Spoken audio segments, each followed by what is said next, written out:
was all happening around this TV station, KTMA, and these guys came in, and I knew Josh, I knew he was a kid, young kid, and he was up for anything, and I thought he was very funny, and so I picked him. And then I looked, and Trace was kind of quiet. I don't know if you can believe that, but he was kind of quiet, and he would see. And he had a notebook, and I always thought that was really interesting. And I happened to look in his notebook, and there was one drawing that just really made me laugh. I still think it's a great idea, and it was a Katharine Hepburn bobblehead doll. And so that's why I said, oh man, this guy's clever. I really would like to work with him. So that's what made me want to invite Trace to be a part of it.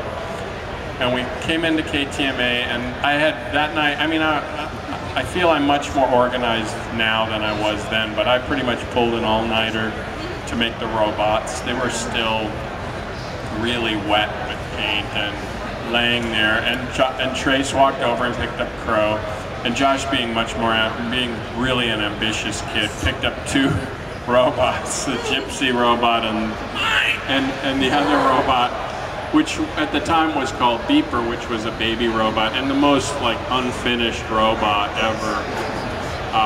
And we just did one pilot with that, and then it was kind of like, this isn't happening. And so I grabbed I had all this stuff that I used to collage the robots, and I went back and grabbed the gumball head, put it on, and it looked right, and then it became Tom Servo. Why don't you walk us through what's it like being you as Tom Servo? Well, it's a lot of crouching under a table with your hand up a puppet's ass. That was because it started out as Beeper, which was literally, it just beeped. And so we went, okay, that's probably not conducive to riffing on movies. And then when he gave me the servo with the gumball head, we went through a few different voices for it. It originally had sort of like a Pee Wee Herman kind of voice like this kind of. And then I realized how hard that was to do for 2 hours. And then we did a voice change segment where Servo got he became Tom Servo. The Tom Servo Ready voice. I just want to ask you a question. If you guys never got the offer from the then Comedy Channel, do you think you would have been content to keep the show going on KTMA?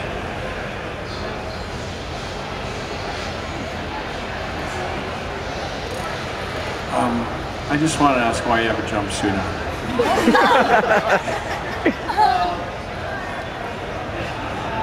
Are you waiting for society to crumble? You'll be in charge. Well, as soon as I get the hard hat. Oh yeah, good answer. And he made a callback from yesterday. Very good. I totally forgot the question. Would we have stayed? Would we have continued to do TV 23 shows? I think it's very clear that it absolutely not would have kept going. It's so much work to do it, and as much as it was fun, you just can't sustain that if we didn't. It came at the perfect time. We had done almost a year on KTMA, and we were really hoping that we would find a way to sell it, and it just worked out, and we just were so ready to move to the next level and get paid to do it. As you can see, a huge market difference happened to the show when we finally just could spend 8 hours a day working on it, from KTMA to the Comedy Channel, and everything. We were writing it for the first time, and so there's just a huge difference, and so it just worked out perfect. We're really grateful for the way it did, but I have to say that if that wouldn't have happened, we're not nuts. We would just not. Yeah, and the original show was, if those of you who have seen KTMA episodes, was a pretty slapdash affair. I mean, the whole production cycle of that show was really less than 24 hours. We'd come in Thursday afternoon, look at a few of the crappy movies from the KTMA movie library, maybe get about 5 minutes in and go, yeah, let's do that one. And then we go home. And then we come back the next morning, we get there 8 in the morning, we'd write up a bunch of host segments really quick. We'd go in and shoot the host segments, we'd go to lunch, we'd come back, we'd shoot the movie, and as we were shooting the movie, they would literally edit in the host segments, so that when we finished shooting, the show was in the can, done. We had to be out of the studio by 5 p.m. because a wrestling show came in after us. And so literally we online the show as we shot it, and then we aired it a day later, really. We would shoot it on, I guess, on Friday, and it would air Sunday at 6. So it was, you know, the ability to go and actually write the show and spend time on it, I think made it a lot more interesting for everyone and kept us all in the game and wanting to keep making it better, as opposed to just sort of doing that blurt of improvisation and walking away each week. This is for Trace. Could you do your Gregory Peck impression, please? No. There it is, Gregory Peck. Is it more fun or less fun for you guys to do cinematic Titanic where you're kind of yourselves in front of the screen instead of playing a character that has certain personalities that aren't really you? Is it more fun or less fun or kind of different, or what's it like for you? Good question. I never did actual riffing on Mr. Sun, except in the one episode, Last of the Wild Horses, one segment, we did a, yes, that is. You know, when people talk about Mystery Science Theater, the first episode they always go to is Last of the Wild Horses. They're like, oh, forget Manos, forget Mitchell. Last of the Wild Horses is our favorite. But anyway, that we did like kind of an alternate universe episode, and Trace and I were in the theater, and that was really fun. But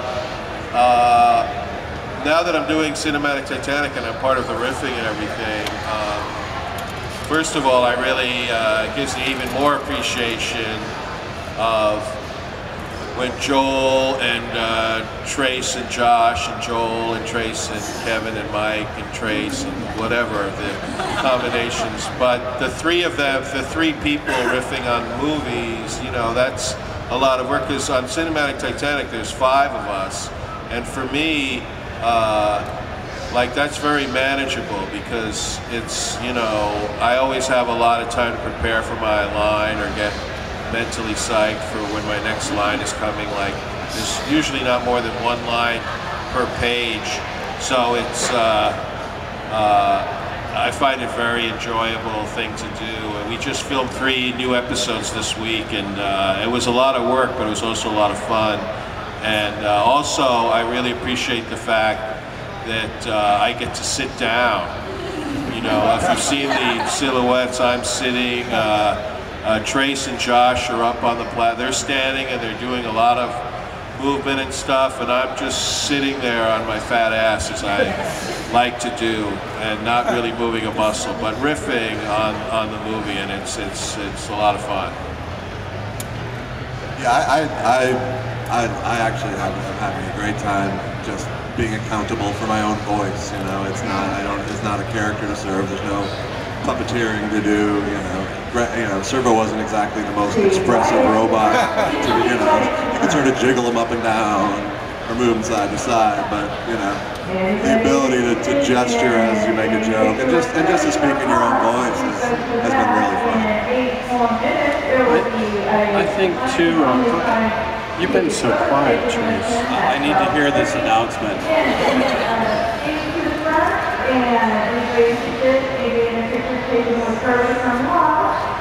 Please face the back. The pictures will be taken from one time at 12:30. Thank you.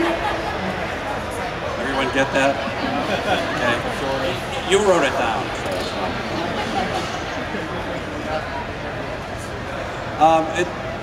Doing it with the characters was nice for me because I had a filter to speak through, and now I'm, as Josh said, we're accountable for our own words, and that's new for me. That's a new experience because I like a filter, you know.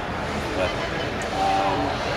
it's much more freeing, you know, to get to be full body performing. And also protective, because we're just in silhouette. You can't see how we're aging.